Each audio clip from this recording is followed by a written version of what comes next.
ദൈവനാമത്തിന് മഹത്വമുണ്ടാകട്ടെ. എൻ്റെ പേര് റോഷൽ ജോൺസൺ. ഞാൻ saint Luke CSI church Koottickal ഇടവകാംഗമാണ്. എനിക്ക് അവസരം ഒരുക്കി തന്ന CSSM ഭാരവാഹികളോടുള്ള നന്ദിയെ ഞാൻ അറിയിക്കുന്നു. ഒരു നിമിഷം നമുക്ക് പ്രാർത്ഥിക്കാം.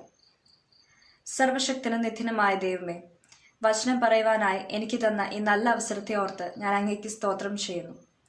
എൻ്റെ വായിലെ വാക്കുകളും എൻ്റെ ഹൃദയത്തിലെ ധ്യാനവും അങ്ങേക്ക് പ്രസാദമായിരിക്കുമാറാകട്ടെ. ആമേൻ.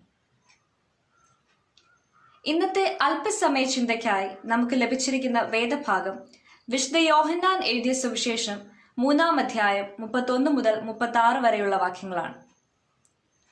ജീവൻ ആരംഭിക്കുന്നതിനും അവസാനിക്കുന്നതിനും ഇടയിലുള്ള കാലമാണ് നമ്മുടെ ജീവിതകാലം. ഭൂമിയിലെ ജീവിതകാലത്തിനപ്പുറമുള്ള ഒരു ജീവന്റെ സാധ്യതയിലേക്ക് യോഹന്നാൻ ഇവിടെ വിരൽ ചൂണ്ടുന്നു. നിത്യതയിൽ നമുക്ക് ജീവനോ മരണമോ എന്ന തിരഞ്ഞെടുപ്പ് സാധ്യമാണ്. ഈ തിരഞ്ഞെടുപ്പ് ഇസ്രായേലിയർക്ക് പലതവണ നൽകപ്പെട്ടിട്ടുണ്ട്. ആവർത്തന പുസ്തകത്തിൽ മോശ പറയുന്നു, ഇതാ ഞാൻ ഇന്ന് ജീവനും ഗുണവും മരണവും ദോഷവും നിന്റെ മുൻപിൽ വച്ചിരിക്കുന്നു. യോശുവ 24:15 യോശുവയും കുടുംബവും തങ്ങളുടെ ദൈവമായി യഹോവയെ തിരഞ്ഞെടുക്കുന്നു. നമ്മുടെ തിരഞ്ഞെടുപ്പാണ് നമ്മുടെ ജീവിതം എന്ന് പറയാം. നിത്യജീവൻ സംബന്ധിച്ച ആധികാരിക തിരഞ്ഞെടുപ്പ് ക്രിസ്തുവിലൂടെ മാത്രമേ സാധ്യമാകൂ എന്ന് വചനം പറയുന്നു. കാരണം അവൻ മേലിൽ നിന്ന് വരുന്നവനും സ്വർഗ സംബന്ധമായ സകലവും കണ്ടും കേട്ടും സാക്ഷ്യപ്പെടുത്തുവാൻ കഴിയുന്നവനുമാണ്. അവന്റെ സാക്ഷ്യം കൈക്കൊള്ളുന്നവൻ സത്യദൈവത്തെ അറിയുന്നവനും അവനെക്കുറിച്ച് പ്രസ്താവിക്കുവാൻ യോഗ്യനുമാണ്. പിതാവ് തന്റെ സ്നേഹം നിമിത്തം തന്റെ ആത്മാവിനെ ഉൾപ്പെടെ പുത്രനിൽ ഭരമേൽപ്പിച്ചിരിക്കുന്നു. ദൈവത്തിന്റെ ഏകജാതനായ ക്രിസ്തുവിൽ വിശ്വസിക്കുക, നിത്യജീവന് അവകാശികളായി തീരുക. ജീവിത വഴിയിലെ 4 കവലകളിൽ നാം നടത്തുന്ന തിരഞ്ഞെടുപ്പുകളാണ് ഇന്നത്തെ നമ്മളെ രൂപപ്പെടുത്തിയിരിക്കുന്നത്. പിതാവിനോട് നമ്മൾ എങ്ങനെ പ്രതികരിക്കുന്നു എന്നതാണ് പ്രധാനം.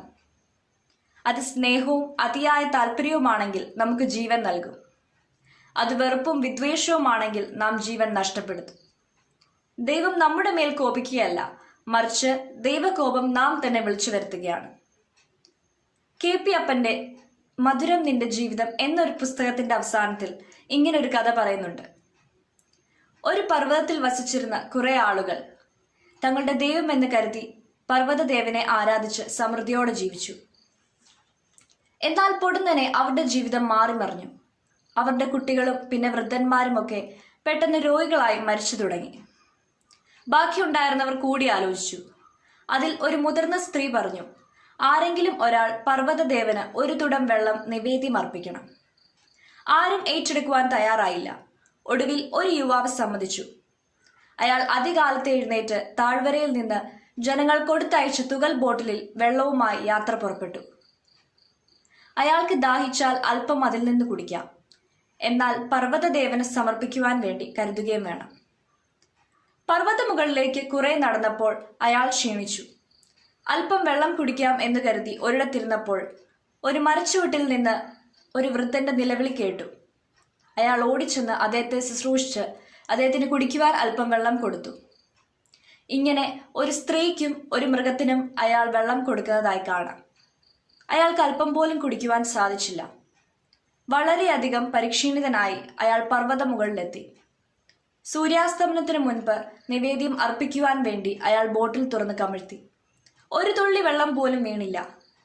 തുകൽ ബോട്ടിൽ അതിൽ ബാക്കിയുണ്ടായിരുന്ന വെള്ളവും കൂടി വറ്റിച്ചിരുന്നു.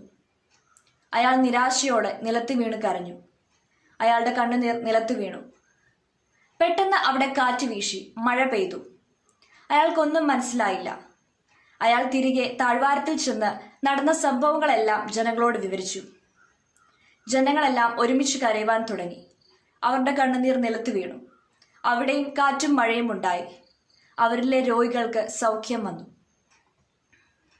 നമ്മുടെ ജീവിതത്തിൽ നാം എടുക്കുന്ന തിരഞ്ഞെടുപ്പുകൾ പലപ്പോഴും നമുക്കും മറ്റുള്ളവർക്കും വിജയകരമായി തോന്നിയേക്കില്ല. എന്നാൽ ക്രിസ്തുവിൽ നാം തിരഞ്ഞെടുത്ത ജീവിതത്തിന്റെ വിജയം ആത്യന്തികമായി നാം തിരിച്ചറിയും. അത് നിത്യജീവനിലേക്കുള്ള വഴിയാണ്.